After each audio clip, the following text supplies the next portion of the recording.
Assalamualaikum warahmatullahi wabarakatuh. Nah, teman-teman semua, fenomena saat ini adalah bahwa kejadian dari pengisian BBM pada motor yang terjadi setelah mengisi BBM yaitu mengalami berebet, nyedat-nyedat, dan kadang mengalami mati juga ya, mogok akhirnya masuk ke bengkel. Dan fenomena ini juga sudah terlalu banyak, sudah menyebar di negara kita ini khususnya. Nah, dan kerusakannya juga beragam, namun kerusakan yang paling banyak adalah penggantian pompa bensin, penggantian filter pompa bensin, kemudian juga sampai penggantian dari blok silinder. Nah, kalau dari saya yang selama ini menangani motor berebet, nyendat-nyendat, mati, ya benar. Saya juga sering untuk penggantian dari pompa bensin, kemudian filter pompa bensin, karena memang terdapat endapan yang ada di filter pompa bensin tersebut. Nah, apakah ini dari kualitas BBM yang lagi viral akhir-akhir ini? Seperti contohnya kita bisa lihat BBM di depan ini ya, sebentar. Nah, ini ada BBM 3 ya, 3 jenis yang saya ambil sampelnya pada motor yang dua motor ini, Vario 150, kemudian yang satu Yamaha Gear dengan gejala yang sama. Nih gejalanya untuk mereka berdua, untuk motornya ya. Nih untuk Vario 150.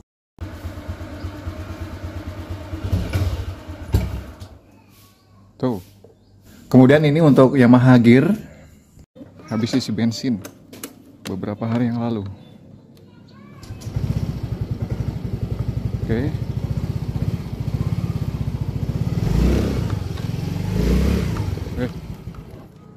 Nah,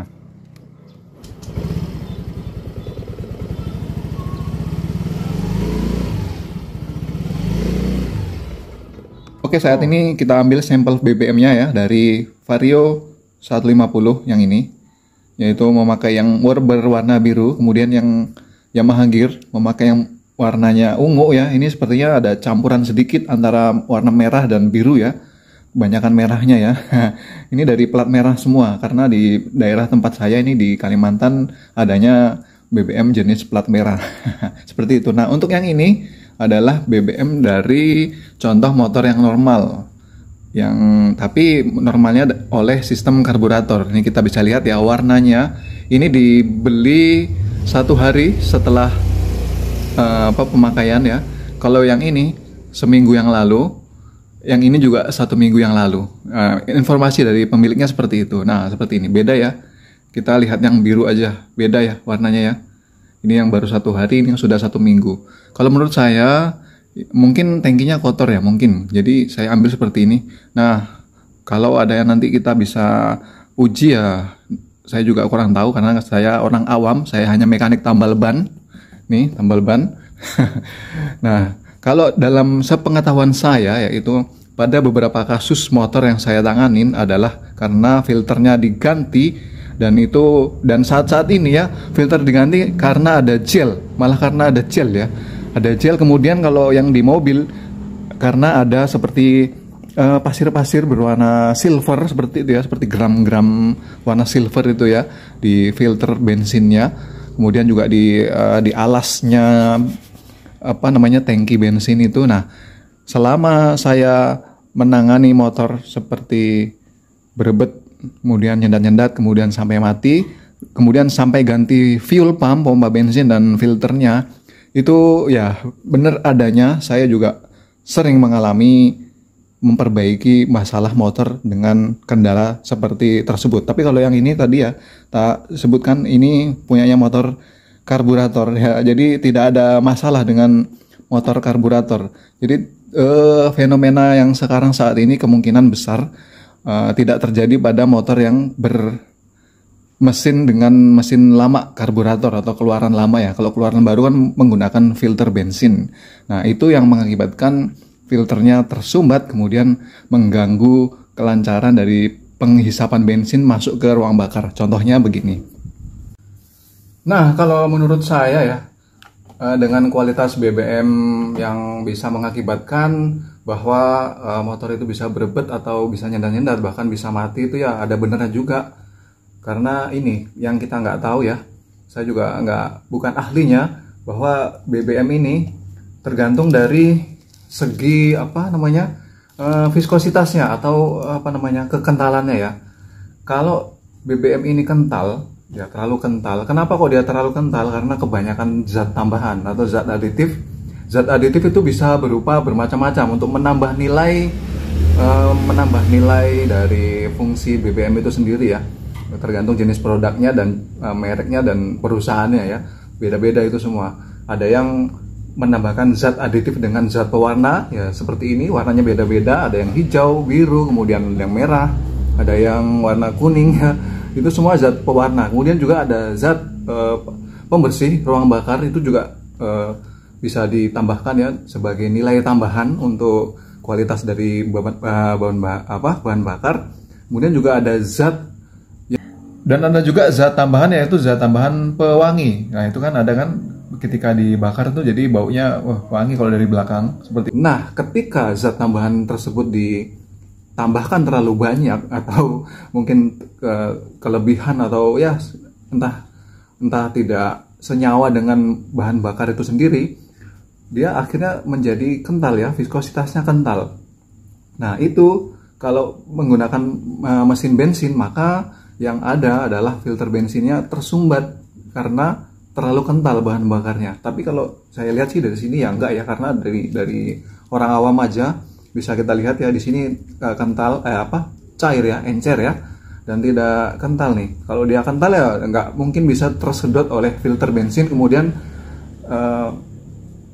pompa bensin juga tidak akan bisa menyemprotkan bahan bakar secara mengkabut, menjadikan kabut di dalam ruang bakar kalau bensinnya ini terlalu kental ya. Kalau kental kan berarti dia seperti bahan bakar diesel ya, seperti solar itu kan dia agak kental ya. Itu tidak ada masalah kalau solar ya, karena dia sistem pembakarannya adalah dikompres sepadat-padatnya, kemudian dia akan menjadikan kabut di situ dan dia akan meledak dan menghasilkan pembakaran dari mesin diesel itu sendiri. Itu kalau solar. Nah, kalau mesin bensin kita gunakan bahan bakar yang terlalu viskositasnya atau kekentalannya terlalu kental, jadi ya nggak akan bisa untuk membakar bahan bakar di dalam ruang bakar, apalagi mesin injeksi yang menggunakan injektor dan saringan bahan bakar itu sendiri.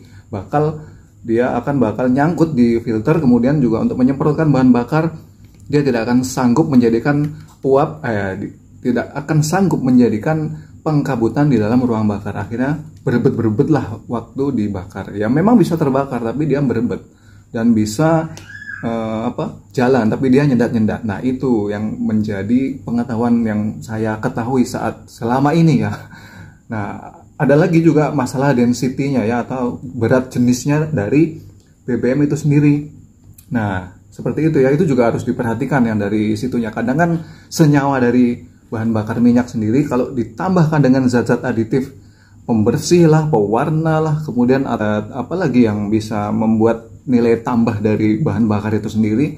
Nah kalau terlalu banyak ya bakal nggak akan bisa jadi maksimal untuk masalah pembakaran. Kita juga bisa lihat kok kalau ada zat pewarna yang terlalu menyolok ya, itu nanti di ruang bakar atau di jalur intake itu nanti dia ada warnanya mengendap di situ. Warna itu zat pewarnanya ketinggalan di situ ya, itu terlalu banyak mungkin zat pewarnanya. Makanya memang harus waktu penyampuran bahan bakar dengan zat-zat tambahan itu ya memang harus benar-benar diperhatikan sebelum digunakan, atau disamakan dengan fungsi dari motor injeksi yang saat ini yang memang rentan oleh bahan bakar yang terlalu kental ya.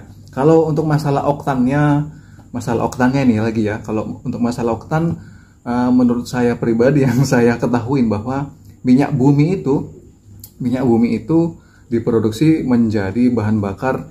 Nanti ada bensin, ada solar di sana, kemudian ada aftur dan yang lain-lain, yang terakhir bisa menjadi oli, ada aspal seperti itu ya. Nah, bensin itulah yang digunakan untuk pembakaran dari kendaraan jenis bensin.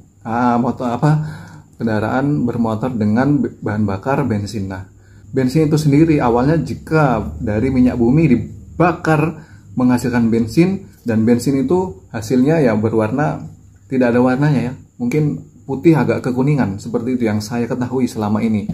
Dan itu RON-nya, nilai oktannya itu di bawah 90, malah bisa di 85 sampai 87 dengan nilai oktannya seperti itu. Kemudian ada zat tambahan yang dimana nilai oktan akan ditambahkan pada masing-masing produk ya.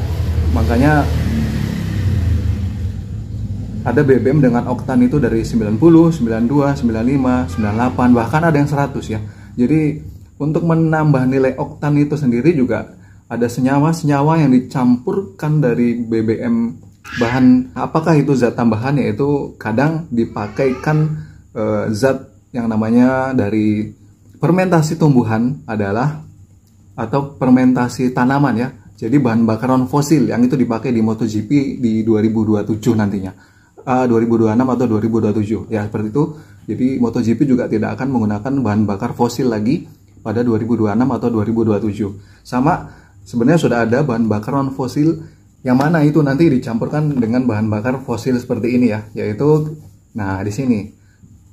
Jadi untuk menaikkan oktannya ditambahkan bahan bakar non fosil dari fermentasi tumbuhan atau pepohonan ya, yaitu seperti contoh etanol atau etana, kemudian metana, kemudian apa ya, zat yang seperti itu tuh zat-zat pencahar atau pencair ya, seperti contohnya thinner, alkohol, itu semua zat pencair atau spiritus. Nah, etanol dan metanol itu ditambahkan ke sini. Nah, apakah itu bisa?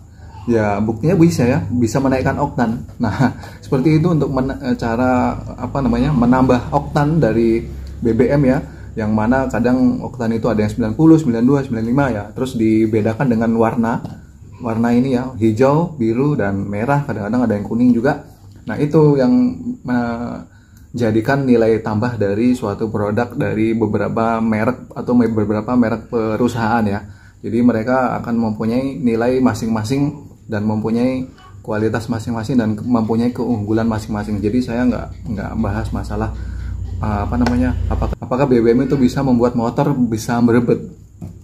Ya bisa, semua bisa, karena yang saya temukan ya banyak ya, karena ternyata di ruang bakar itu hitam hitam dan sering ganti busi. Contohnya pada gejala yang baru masuk juga motornya ini di Vario 150. Ini keadaan businya Vario. Nah, itu gejalanya di mati busi ya, atau dalamnya di ruang bakarnya gosong atau kotor atau hitam, banyak keraknya. Jadi kita lakukan proses gurah di sana. Kemudian untuk Yamaha Gear dengan BBM ini yang warna ungu, itu kendalanya adalah di pompa bensinnya yang dia naik turun. Cuma nyembur-nyemburkan secara sedikit. Nah, itu kan bisa jadi indikasinya bahwa dipercayai bahwa dari BBM-nya yang bermasalah, nggak bisa memfilter, terlalu kental lah, kemudian ada gram-gram kotoran lah, nggak bisa nyemprotkan. Nah, itu juga bisa dijadikan alasan bahwa BBM-nya yang jadi tersangka. Padahal ya kita masih belum bisa memastikan ya. Saya juga nggak mau menyalahkan itu dari BBM ya, karena kita nggak tahu, kita bukan orang yang bisa menguji BBM ini bener atau enggak, BBM ini bagus atau enggak, bisa senyawa atau enggak ketika dicampurkan dengan zat-zat tambahan yang lain, bisa senyawa atau tidak dengan ditambahkan atau dinaikkan RON-nya, nilai oktannya dengan bahan bakar campuran seperti fosil dengan non fosil tadi, apakah bisa senyawa, kita nggak tahu.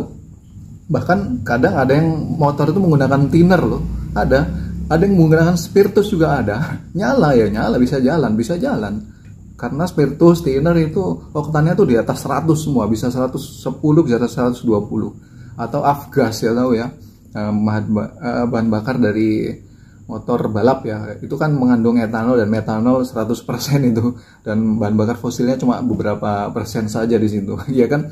Nah, jadi kita sebagai orang awam ya, saya juga sama sebagai orang awam ya, kita harus mencari tahu dulu dari mana motor gejalanya itu bisa sampai berebet, bisa sampai rusak, bisa sampai nyendat-nyendat itu. Jadi bukan hanya dari BBM-nya, jadi mungkin juga dari sepeda motor kita itu sendiri yang memang kurang kompatibel, tidak bisa menerima bahwa dengan BBM seperti ini masuk gitu ya. Jadi harus menggunakan BBM dari merek lain, mungkin bisa seperti itu ya.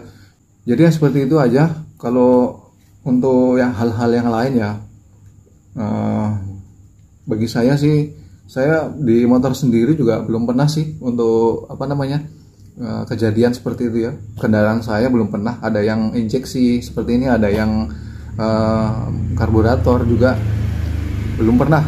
Yang jelas saya juga selalu servis rutin, mulai dari filter bensin diganti, kemudian kuras tangki. Udah sering juga kuras tangki itu, dan itu kita harus sering-sering sih kuras tangki ya, supaya di alasnya tangki itu tidak ada kotor. Kadang kan ada karatnya, itu kita ambil, kita kuras, sering-sering kita kuras ya, jarak 2 tahun sekali lah, atau di ya 30.000 atau 40.000 kilometer ya. Itu yang saya lakukan selama ini ya.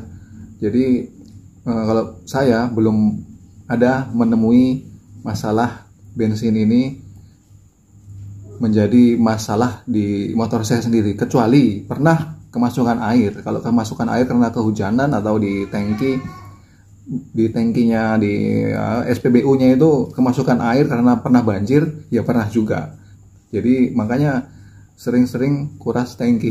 Itu aja sih untuk sarannya ya. Yang lain ya silahkan nanti ditambahkan sendiri, yang saya nggak bela siapa-siapa. Yang jelas ini sebagai pengalaman kita aja, dan sebagai pengalaman saya juga untuk lebih aware dan lebih apa ya, selektif lagi, kemudian lebih profesional lagi menanggapi fenomena yang saat ini berlangsung. Ini bahkan mungkin bisa sampai tahunan ini, apalagi mungkin ini juga hanya karena perang dagang.